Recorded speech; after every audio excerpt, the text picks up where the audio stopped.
अरे बच्चों, केमिस्ट्री की online classes RD board classes में आपका एक बार फिर से स्वागत है।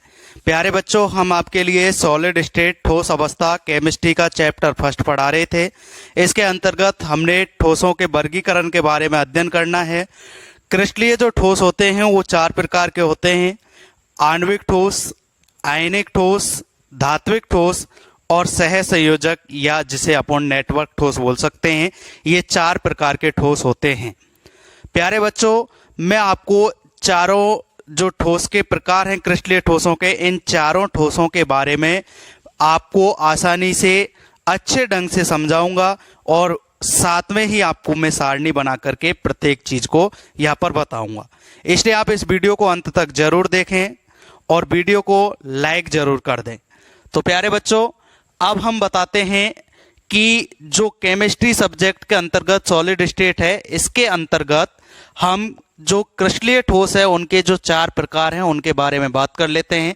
तो मैं आपको एक बार बता देता हूं कि सबसे पहले हम यहां पर लिखेंगे ठोसों के प्रकार। पहला जो कॉलम होगा हमारा वो होगा प्यारे बच्चों ठोसों के प्रकार। दूसरा जो कॉलम होगा प्यारे बच्चों हमारा वो होगा अवयवीकरण।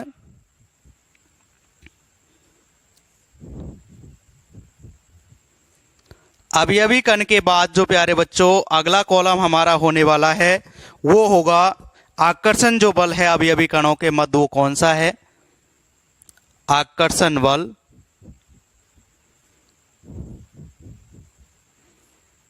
तीसरा जो हमारा कॉलम है प्यारे बच्चों वो है भौतिक प्रकृति, क्या होती है इनकी? ठोसों की भौतिक प्रकृति कैसी होगी उसके बारे में अध्ययन करेंगे। अगले कॉलम की अगर अपन बात करें तो प्यारे बच्चों उसके अंतर्गत हम लेंगे विद्युत चालकता। विद्युत चालकता के बारे में बात करेंगे कि जो ठोस हैं कौन से ठोस चालक हैं और कौन से ठोस कुचालक हैं। अगर बात की जाए इसके बाद तो गलनांक की बात करेंगे प्यारे बच्चों। इनका गलनांक कैसा होता है? इनका गलनांक निम्न होता है या उच्च होता है? और उसके अंत में बात करेंगे प्यारे बच्चों उदाहरणों की। आगे बात समझ में आपको निश्चिंत होकर के ये सारणी बनानी है और केवल ये सारणी आपको याद कर लेनी है। ये सारणी याद होते ही आपको जो चार प्रकार के ठोस होते हैं, इन चारों प्रकार के ठोसों के संपूर्ण जानकारी आपको हो जाएगी केवल इस सारणी से। ठीक है प्यारे बच्चों, सारणी किस प्रकार से बनानी है मैं यहाँ पर आपको बताता चलूंगा और साथ में ही मैं प्रत्येक ठोस को आपको समझाते हुए चलूंगा। अब मैं आपको बता देता हूं प्यारे बच्चों जो ठोसों के प्रकार हैं उसमें पहला जो ठोस है वो होता है आपका आणविक ठोस। पहला जो ठोस है ये होता है आपका आणविक ठोस। और साथ में एक चीज और बता देता हूं मैं प्यारे बच्चों, आणविक जो ठोस होगा उसके बारे में थोड़ा सा आपको बता देता हूं और साथ में ही इसके जो प्रकार होते हैं वो भी मैं आपको बताऊंगा कि आणविक ठोस भी आगे तीन भागों में बांटा गया है आणविक ठोस को, जिसके अंतर्गत अध्रुवीय आणविक ठोस, दूसरा ध्रुवीय आणविक ठोस और तीसरा है आपका हाइड्रोजन बंधित आणविक ठोस। ठीक है, तो सबसे पहले मैं आपको बताता हूं कि जो आणविक ठोस होता है वो क्या होता है। तो सबसे पहले मैं आणविक ठोस के बारे में बता देता हूं प्यारे बच्चों। आणविक जो ठोस होते हैं इनके जो अवयवी कण होते हैं वो अणु होते हैं। बिल्कुल आपने सही सुना है, आणविक जो ठोस होंगे इनके जो अवयवी कण होंगे वो अणु होंगे। इसके अलावा इनके मध्य जो आकर्षण बल होता है अवयवी कणों के मध्य वो दुर्लभ बल होता है, जैसे वान डेर वाल्स बल है, लंदन बल है जिसे परिक्षेपण बल भी अपन बोलते हैं, या दुदुर बल है, या फिर आपका हाइड्रोजन बंध इनके अंतर्गत आता है। अपन अगली इनकी बात करें बंध के बाद, अवयवी कण अणु होंगे, बंध इनके दुर्बल बंध होंगे जिसमें वान डेर वाल्स बल आता है, दुदुर बल आता है, हाइड्रोजन बंधित बंध आता है। उसके अलावा जो इनकी भौतिक प्रकृति की बात की जाए तो ये इनकी जो भौतिक प्रकृति होती है प्यारे बच्चों वो होती है मुलायम, अर्थात ये मुलायम प्रकार के होते हैं। आगे बात समझ में। उसके अलावा इनकी चालकता की बात की जाए तो ये विद्युत के कोचालक होते हैं। प्यारे बच्चों, आणविक जो ठोस होते हैं ये विद्युत के कुचालक होते हैं, ये भी आपको जानना है। अगर इनके गलनांक की बात की जाए तो मैं आपको बता देता हूं कि इनकी जो प्रकृति होती है प्यारे बच्चों, आणविक ठोसों की जो प्रकृति होती है वो होती है मुलायम, और मुलायम प्रकृति होने के कारण, दुर्बल वान डेर वाल्स बल होने के कारण ये जो होते हैं ये इनका जो गलनांक होता है वो निम्न होता है। उदाहरण की अगर बात की जाए तो अध्रुवीय, ध्रुवीय और हाइड्रोजन बंध के हिसाब से मैं आपको इनके एग्जाम्पल्स भी बता देता हूं। ध्रुवीय आणविक ठोस के अंतर्गत जो एग्जाम्पल्स होते हैं वो होते हैं प्यारे बच्चों, जैसे ठोस हीलियम गैस हो गई, तो लेकिन गैस के रूप में नहीं लेना, उसको ठोस के रूप में लेना है। तो ठोस हीलियम हो गया, ठोस आर्गन हो गया, ठोस आयोडीन हो गया, ठोस कार्बन टेट्राक्लोराइड हो गया। इस प्रकार के कुछ इनके एग्जाम्पल्स होते हैं। ठोस कार्बन डाइऑक्साइड गैस हो गई, ठीक है ना। अध्रुवीय आणविक ठोस के एग्जाम्पल हैं, लेकिन आणविक ठोस के एग्जाम्पल तो है ही, लेकिन आणविक ठोस के एग्जाम्पल के अंतर्गत ये अध्रुवीय आणविक ठोस के एग्जाम्पल हैं। वहीं बात करें प्यारे बच्चों हम ध्रुवीय आणविक ठोसों के अंतर्गत, तो HCl इसका एक एग्जाम्पल होता है, सबसे बेस्ट एग्जाम्पल है, वो आपको याद रखना है। ZnS आपको याद रखना है इसके अंतर्गत। उसके अलावा सॉरी माफ कीजिएगा, HCl याद रखना है, SO2 याद रखना है आपको। उसके अलावा HI आपको याद रखना है, या SF4 इसके अंतर्गत याद रखना है। और हाइड्रोजन बंधित की अगर बात की जाए आणविक ठोस की, तो इसके अंतर्गत बर्फ सबसे बेस्ट इसका एग्जाम्पल है। H2O के रूप में जो बर्फ होगी वो हाइड्रोजन बंधित आणविक ठोस का एग्जाम्पल होगा।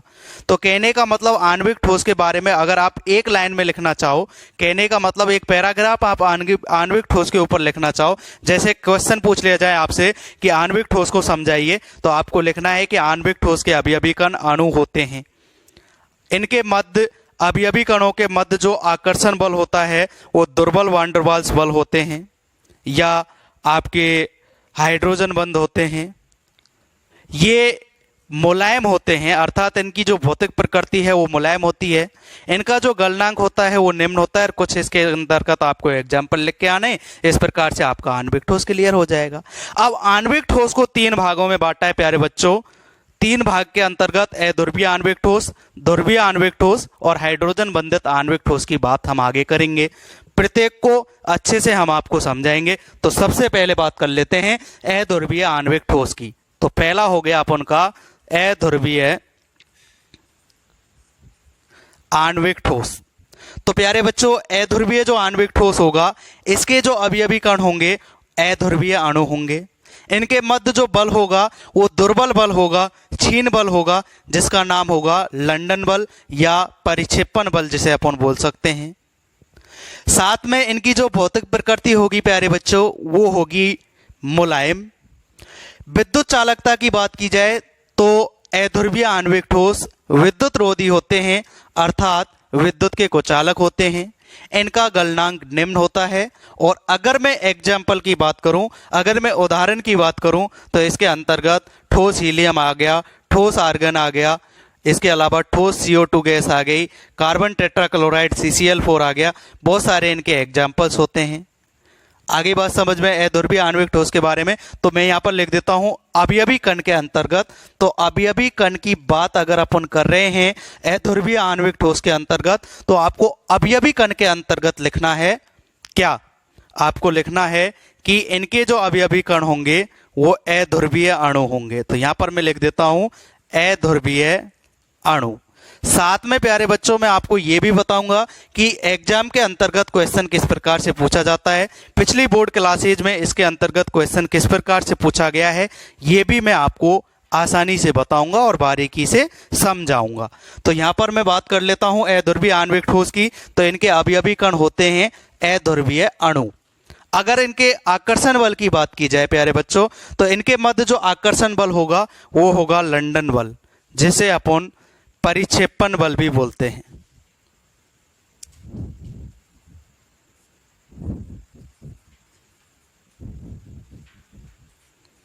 अगली अपन बात करते हैं भौतिक प्रकृति की। तो इनकी जो भौतिक प्रकृति होती है प्यारे बच्चों वो मुलायम होती है। उसका कारण ये है कि इनकी जो भौतिक प्रकृति मुलायम क्यों होती है, क्योंकि इनके जो अवयवी कण हैं वो आपस में एक दुर्बल बंध द्वारा जुड़े रहते हैं। और जब अवयवी कण दुर्बल बंध द्वारा जुड़े होंगे, क्षीण बल द्वारा जुड़े होंगे, तो प्रकृति कैसी होगी? मुलायम होगी, ये आपको समझना है। वही बात करें विद्युत चालकता की, तो प्यारे बच्चों मैं आपको बता देता हूं कि जो विद्युत चालकता के प्रति अगर इनकी बात की जाए तो ये विद्युत के क्या होते हैं, कोचालक होते हैं। उसका कारण ये है कि इनका जो क्रिस्टल होता है उस क्रिस्टल में मुक्त अवस्था में इलेक्ट्रॉन नहीं पाए जाते हैं, और मुक्त अवस्था में इलेक्ट्रॉन नहीं मिलने की वजह से ये विद्युत के क्या होते हैं प्यारे बच्चों, कोचालक होते हैं। तो यहां पर आप लिख दो विद्युत रोधी, तो मैं यहां पर लिख देता हूं विद्युत रोधी। गलनांक की बात की जाए तो प्यारे बच्चों आप यहां से देख सकते हो कि इनकी भौतिक प्रकृति कैसी है, मुलायम है। और भौतिक प्रकृति मुलायम है, अवयवी कणों के मध्य जो आकर्षण बल है वो दुर्बल है। तो आप अच्छे से समझ सकते हो कि इनका जो गलनांक होगा प्यारे बच्चों वो कैसा होगा, गलनांक जो होगा इनका निम्न होगा, बहुत कम होगा। और उदाहरण की अगर अपन बात करें तो यहां पर आप लिख सकते हो ठोस हीलियम, ठोस आर्गन, CO2 ठोस, CCl4, ठोस I2 आयोडीन। बहुत सारे एग्जाम्पल्स इसके अंतर्गत आप लिख सकते हो। और ठोस हाइड्रोजन, ये भी इसी का एग्जाम्पल है। क्वेश्चन किस प्रकार से पूछा जाता है प्यारे बच्चों, क्वेश्चन एग्जाम्पल में से पूछा जाता है। और एग्जाम्पल में से किस प्रकार पूछा जाता है, एग्जाम्पल में से आपसे क्वेश्चन पूछा जाएगा कि बताइए हाइड्रोजन जो होता है निम्न ताप पर किस प्रकार का ठोस होता है। तो आपको आराम से याद रखना है कि फला जो एग्जाम्पल है वो किस प्रकार के ठोस के अंतर्गत आता है, तो वहां से आप आसानी से बता सकते हैं। तो आप यहां से बता सकते हो कि जो हाइड्रोजन है H2 वो कौन से आणविक ठोस के अंदर आ रहा है प्यारे बच्चों, अध्रुवीय आणविक ठोस के अंतर्गत आता है। कहने का मतलब क्वेश्चन पूछा जाएगा, एग्जाम्पल के लिए आपसे क्वेश्चन पूछा जा सकता है कि निम्न ताप पर हाइड्रोजन किस प्रकार का ठोस होता है, तो आपको बता देना है अध्रुवीय आणविक ठोस होता है। या फिर क्वेश्चन इस प्रकार से पूछ ले जाएगा, बताइए CCl4 किस प्रकार का आणविक ठोस है। आणविक भी दे देगा लेकिन आपसे पूछेगा किस प्रकार का आणविक ठोस है, ध्रुवीय आणविक ठोस है या अध्रुवीय आणविक ठोस है या हाइड्रोजन बंधित आणविक ठोस है। उस स्थिति में आप लोग क्या करते हो बच्चों, CCl4 के अंतर्गत क्लोरीन को आप देख लेते हो। और आपको पता है कि क्लोरीन जो होता है वो अत्यधिक विद्युत ऋणी तत्व होता है, और अत्यधिक विद्युत ऋणी तत्व होने की वजह से ये इलेक्ट्रॉनों को अपनी ओर आकर्षित करेगा, जिससे इनका डाइपोल बन जाएगा। और आप गलत लिख करके आ जाते हो कि साहब ये तो ध्रुवीय होता है, जबकि ऐसा नहीं है प्यारे बच्चों। ये किसके अंतर्गत आता है, अध्रुवीय के अंतर्गत आता है। क्यों आता है अध्रुवीय के अंतर्गत, ये भी मैं आपको अभी बता देता हूं आसानी से। कि जैसे CCl4 है कार्बन टेट्रा क्लोराइड, ठीक है, इसके अंतर्गत आप देख रहे हो कि कार्बन के चारों तरफ एक एक क्लोरीन लगा हुआ है। इस प्रकार से समझते चलें आराम से। कोई भी परेशानी हो तो आप कमेंट में कमेंट कर दें, या फिर हमारा जो व्हाट्सएप नंबर है 8875464151 पर आप हमें कमेंट कर दें, वहाँ भी आपकी सारी प्रॉब्लम सॉल्व कर दी जाएगी। तो CCl4 जो है इसकी संरचना एक तरह से इस प्रकार होगी। अब आपको पता है कि कार्बन और जो क्लोरीन है इनके मध्य साजित इलेक्ट्रॉन है। अब आप ये भी जानते हो कि जो क्लोरीन है वो अधिक विद्युत ऋणी तत्व है, इसलिए साजित इलेक्ट्रॉनों को अपनी ओर आकर्षित कर लेगा, ठीक है ना। तो जो इलेक्ट्रॉनों की दिशा होगी वो किस प्रकार से हो जाएगी, इस प्रकार से। ऐसे ही ऊपर की साइड इस प्रकार से, इधर की साइड इस प्रकार से, और इधर की साइड इस प्रकार से। अब आप देख रहे हो कि इधर वालों की दिशा इधर है, इधर वालों की दिशा इधर है, इसलिए एक दूसरे को क्या कर देंगे, निरस्त कर देंगे। ऊपर वाला इसको निरस्त कर देगा। कहने का मतलब जो इनका डाइपोल मोमेंट है, जिसे अपन द्विध्रुव आघूर्ण बोलते हैं, उसका जो मान होगा प्यारे बच्चों वो शून्य प्राप्त होगा। और जब द्विध्रुव आघूर्ण का मान शून्य प्राप्त होता है किसी भी अणु का, तो वो अणु ध्रुवीय ना होकर के क्या होता है, अध्रुवीय होता है। इसलिए कार्बन टेट्राक्लोराइड ध्रुवीय ना होकर के क्या होता है, अध्रुवीय। इसलिए इसको विशेष रूप से याद रखें कि कार्बन टेट्राक्लोराइड जो है वो किस प्रकार का आणविक ठोस है। तो आपको बता करके आना है प्यारे बच्चों कि CCl4 जो है वो आपका अध्रुवीय आणविक ठोस है। आगे बात समझ में, इस प्रकार से क्वेश्चन पूछ लिए जाते हैं। तो मैंने आपको अध्रुवीय आणविक ठोस के बारे में बताया। तो इसके अंतर्गत मैंने बताया कि अध्रुवीय जो आणविक ठोस होते हैं, इनके जो अवयवी कण होते हैं, इनके अवयवी कण अध्रुवीय अणु होते हैं।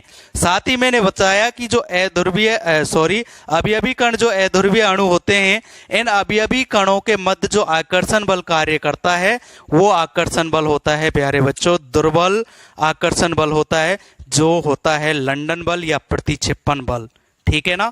उसके अलावा मैंने आपको बताया कि अध्रुवीय जो आणविक ठोस होते हैं, इनकी प्रकृति मुलायम होती है, और साथ ही मैंने आपको बताया कि इनका गलनांक भी निम्न होता है, और ये विद्युत के क्या होते हैं प्यारे बच्चों, कुचालक होते हैं। और इनके एग्जाम्पल मैंने बताए, ठोस हीलियम, ठोस आर्गन, ठोस आयोडीन, ठोस हाइड्रोजन, ठोस कार्बन डाइऑक्साइड, ठोस कार्बन टेट्राक्लोराइड, ये सभी इनके क्या होते हैं, उदाहरण होते हैं। तो ये चीज आपको अच्छे से समझ लेनी है।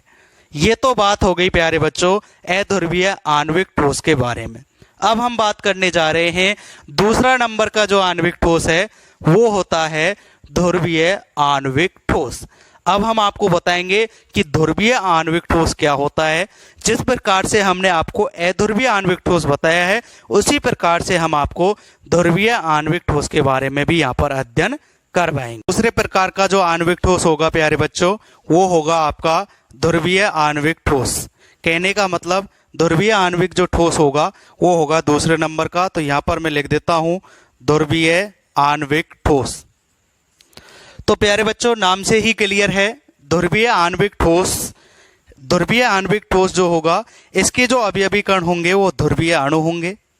इनके मध्य जो बल कार्य करेगा, अवयवी कणों के मध्य जो आकर्षण बल होगा, उसकी बात अगर अपन करें तो इसके अंतर्गत जो इन अवयवी कणों के मध्य आकर्षण बल कार्य करता है, वो भी एक दुर्लभ आकर्षण बल होता है, और इसका जो नाम होता है प्यारे बच्चों, वो मैं आपको बता देता हूं, वो होता है द्विध्रुव आकर्षण बल। आगे बात समझ में। अगर इनकी भौतिक प्रकृति की बात की जाए तो इनकी भी भौतिक प्रकृति होती है प्यारे बच्चों मुलायम।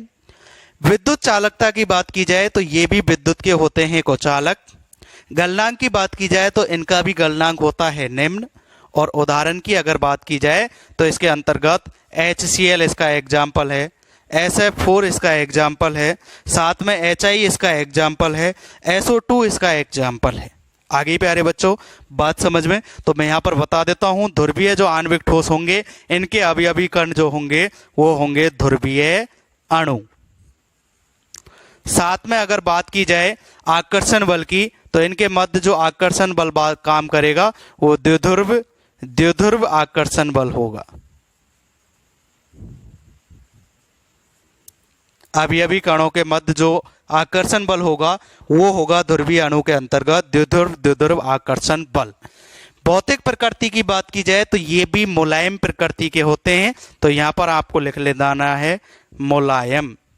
विद्युत चालकता की बात करें प्यारे बच्चों तो ये विद्युत रोधी होते हैं, अर्थात कुचालक प्रकृति के होते हैं। और गलनांक की बात करें तो प्यारे बच्चों इनका भी गलनांक कैसा होता है, निम्न होता है। और अगर अपन बात करें इनके एग्जाम्पल्स की तो इसके अंतर्गत आता है HCl, HI, SO2, SF4 आदि। अब प्यारे बच्चों मैं आपको समझाता हूं कि इनके मध्य द्विध्रुव आकर्षण बल कार्य क्यों करता है अवयवी कणों के मध्य।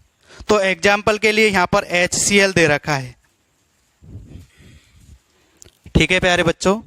तो आपको पता है कि H पर आंशिक धनावेश और क्लोरीन पर आंशिक क्या होगा, ऋणावेश। तो कहने का मतलब दोनों जो आवेश हैं, दोनों जो ध्रुव हैं, उन पर कुछ ना कुछ आवेश है, और आवेश होने की वजह से ये एक किसका कार्य करेगा, डाइपोल का कार्य करेगा, द्विध्रुव का कार्य करेगा। ठीक है प्यारे बच्चों। इसी प्रकार से मैं दूसरा एग्जाम्पल HCl का ले लेता हूं, तो इस पर आंशिक धनावेश और इस पर आंशिक क्या आएगा, ऋणावेश। अब ये भी एक अवयवी कण है, ये भी एक अवयवी कण है। यहाँ पर आपको पता है कि आंशिक ऋणावेश है और यहाँ पर आंशिक धनावेश है, इसलिए दोनों जो अवयवी कण होंगे एक आकर्षण बल के द्वारा एक दूसरे से जुड़ जाएंगे और ये जो आकर्षण बल होगा प्यारे बच्चों वो होगा द्विध्रुव आकर्षण बल। अब इसका नाम द्विध्रुव आकर्षण बल क्यों पड़ा, तो उसके लिए मैं बता देता हूं प्यारे बच्चों। HCl जो अणु है ये एक द्विध्रुव है, ये वाला HCl अणु है ये भी एक द्विध्रुव है, और जब दो द्विध्रुव आपस में जुड़ेंगे तो उस आकर्षण बल का नाम हो गया द्विध्रुव आकर्षण बल। आगे प्यारे बच्चों समझ में बात, तो कहने का मतलब जो ध्रुवीय आणविक ठोस होगा इसके अंतर्गत द्विध्रुव आकर्षण बल इनके अवयवी कणों के मध्य कार्य करेगा। अब बात करें कि जो द्विध्रुव आकर्षण बल होता है वो किस प्रकार का होता है, तो प्यारे बच्चों ये भी एक दुर्बल बल होता है, ये भी एक क्षीण आकर्षण बल होता है। इसलिए इनकी जो भौतिक प्रकृति होती है वो क्या होती है प्यारे बच्चों, मुलायम होती है। और साथ में ही इनमें के मुक्त अवस्था में इलेक्ट्रॉन नहीं मिलने की वजह से ये विद्युत रोधी होते हैं और इनका गलनांक होता है प्यारे बच्चों निम्न। और इनके जो एग्जाम्पल हैं वो HCl, HI, SO2, SF4 आदि कुछ इनके एग्जाम्पल्स हैं। अब मुझे उम्मीद है आपको ध्रुवीय आणविक ठोस भी अच्छे से समझ में आ गया होगा। अब जब ध्रुवीय आणविक ठोस आपको अच्छे से समझ में आ गया है तो अब अपन बात कर लेते हैं जो तीसरे नंबर का आपका आणविक ठोस है वो है हाइड्रोजन बंधित आणविक ठोस। तो हाइड्रोजन बंधित आणविक जो ठोस है उसके बारे में भी हम यहां पर बात कर लेते हैं। तो प्यारे बच्चों हाइड्रोजन बंधित जो आणविक ठोस होगा नाम से ही क्लियर है, इसके जो अवयवी कण होंगे बच्चों वो होंगे अणु। उसका कारण क्या है, उसका कारण ये है कि जो अपन का आणविक ठोस है इसके जो अवयवी कण होते हैं, स्टार्टिंग में मैंने बताया कि जो आणविक ठोस होता है उसके अवयवी कण होते हैं अणु। तो तीसरे नंबर का हाइड्रोजन बंधित आणविक ठोस, तो इसके जो अवयवी कण होंगे वो होंगे प्यारे बच्चों अणु। और इन अवयवी कणों के मध्य जो आकर्षण बल लगेगा वो नाम से क्लियर है कि हाइड्रोजन बंधित, अर्थात इनके मध्य जो बंध होगा वो होगा हाइड्रोजन बंध। मैं ये भी बताऊंगा कि हाइड्रोजन बंध हाइड्रोजन किन क्रियाशील वस्तुओं के साथ जुड़ करके हाइड्रोजन बंध बनाता है, ये भी मैं आगे चर्चा करूंगा। लेकिन पहले मैं आपको बता देता हूं कि इनका जो अवयवी कण होता है वो होता है प्यारे बच्चों अणु। और ये जो अणु होते हैं वो हाइड्रोजन बंध द्वारा जुड़े रहते हैं, इसलिए इन अवयवी कणों के मध्य जो आकर्षण बल होगा प्यारे बच्चों वो होगा हाइड्रोजन बंध। साथ में ही मैं आपको बता दूं इनकी जो भौतिक प्रकृति है वो इनके बजाय मतलब ध्रुवीय आणविक ठोस और अध्रुवीय आणविक ठोस के बजाय होती है कठोर, इसलिए इनकी जो भौतिक प्रकृति होगी वो कठोर होगी। अगर इनकी विद्युत चालकता की बात की जाए तो प्यारे बच्चों मैंने आपको स्टार्टिंग में ही बता दिया है आणविक जो ठोस होते हैं वो विद्युत के को चालक होते हैं। अब आप ध्रुवीय की बात करो, चाहे ध्रुवीय की बात करो, चाहे हाइड्रोजन बंधित आणविक ठोस की बात करो, तो कहने का मतलब ये भी विद्युत के क्या होंगे, रोधी होंगे, अर्थात को चालक प्रकृति का होंगे। अब बात करें गलनांक की, तो कई बच्चे सोच रहे होंगे साहब कि इनकी जो भौतिक प्रकृति कठोर है तो इनका गलनांक कुछ होना चाहिए। ऐसा नहीं है प्यारे बच्चों, क्योंकि कठोर तो इसलिए है कि जैसे एग्जाम्पल के लिए H2O जल और H2O बर्फ, तो आप देख रहे हो H2O जो बर्फ है वो ठोस अवस्था में है, तो ठोस के बारे में अपन बात कर रहे हैं तो इसका एग्जाम्पल होगा H2O बर्फ। अब बर्फ को आप देखोगे तो पकड़ने में वो कड़क होती है, कठोर होती है, लेकिन इनका जो बर्फ होता है उसका गलनांक क्या होता है, निम्न, इसलिए इसका जो गलनांक होगा प्यारे बच्चों निम्न होगा, लेकिन निम्न से हल्का सा क्या होगा, उच्च होगा। अगर एग्जाम्पल की बात करें तो मैंने आपको बताया H2O सबसे बेस्ट एग्जाम्पल है बर्फ के रूप में, उसके अलावा इसके अंतर्गत HF हाइड्रोजन जो फ्लोराइड है वो भी इसका एग्जाम्पल है, NH3 जो ठोस अमोनिया होती है वो भी इसका एग्जाम्पल है। अब मैंने आपसे एक बात कही थी कि मैं आपको बताऊंगा कि जो हाइड्रोजन बंध है वो किस प्रकार के तत्वों के साथ या किस प्रकार के अणुओं के साथ जुड़ करके हाइड्रोजन बंध बनाता है। तो इसके लिए प्यारे बच्चों आपको याद रखना है फोन। फोन मतलब FON। एफ का मतलब फ्लोरीन, ओ का मतलब ऑक्सीजन, एन का मतलब नाइट्रोजन। इन तीनों के साथ जुड़ करके हाइड्रोजन बनाता है हाइड्रोजन बंध। कहने का मतलब एफ के साथ मिलेगा तो HF बनाएगा, ओ के साथ मिलेगा तो H2O बनाएगा, और एन के साथ मिलेगा तो NH3 बनाएगा। अब मैं पर्सनली बात कर लेता हूं H2O की, तो आप देख लो, जैसे ऑक्सीजन है इससे 2 हाइड्रोजन इस प्रकार से जुड़े हुए हैं, और एक ऑक्सीजन है इससे भी 2 हाइड्रोजन इस प्रकार से जुड़े हुए हैं। अब आपको पता है कि ऑक्सीजन पर आंशिक ऋणावेश और इन पर आंशिक धनावेश होगा। ऑक्सीजन पर आंशिक ऋणावेश और हाइड्रोजनों पर आंशिक क्या होगा, धनावेश। तो आप इस बात को समझ लीजिए कि ऑक्सीजन पर आंशिक ऋणावेश और हाइड्रोजन पर आंशिक धनावेश अगर ये आपस में जुड़ेंगे तो कौन से बॉन्ड के द्वारा जुड़ेंगे प्यारे बच्चों, हाइड्रोजन बॉन्ड के द्वारा जुड़ेंगे, हाइड्रोजन बंध के द्वारा जुड़ेंगे। तो ये तो बात हो गई हाइड्रोजन बंध की। याद रखने के लिए आपको याद रखना है FON, फोन, ठीक है। इससे आपको इसके तीनों एग्जाम्पल भी याद हो जाएंगे। तो अब हम आपको धीरे धीरे करके यहां पर सारी चीजों को क्लियर कर देते हैं, बना देते हैं, लिख देते हैं, जिससे सारी चीजें आपके दिमाग में अच्छे से क्या हो जाएं प्यारे बच्चों, क्लियर हो जाएं, आपका कोई कॉन्फ्यूजन छूटे नहीं और सारी चीजें आपको अच्छे से समझ में आने लग जाएं। तो यहां पर देखिए हाइड्रोजन बंधित जो आणविक ठोस होगा, इसके जो अवयवी कण होंगे वो प्यारे बच्चों होंगे अणु। तो यहां पर लिख देना है आपको अणु। आकर्षण बल की बात की जाए तो हाइड्रोजन बंध इनके अंतर्गत काम करता है, ये मैंने आपको समझा ही दिया है। भौतिक प्रकृति की बात की जाए तो इनकी भौतिक प्रकृति होती है प्यारे बच्चों कठोर। विद्युत चालकता की बात की जाए तो ये भी होते हैं विद्युत रोधी, क्योंकि मुक्त अवस्था में इलेक्ट्रॉन इनके अंतर्गत भी नहीं मिलते हैं। अगर बात की जाए गलनांक की तो इनका गलनांक भी होता है प्यारे बच्चों निम्न।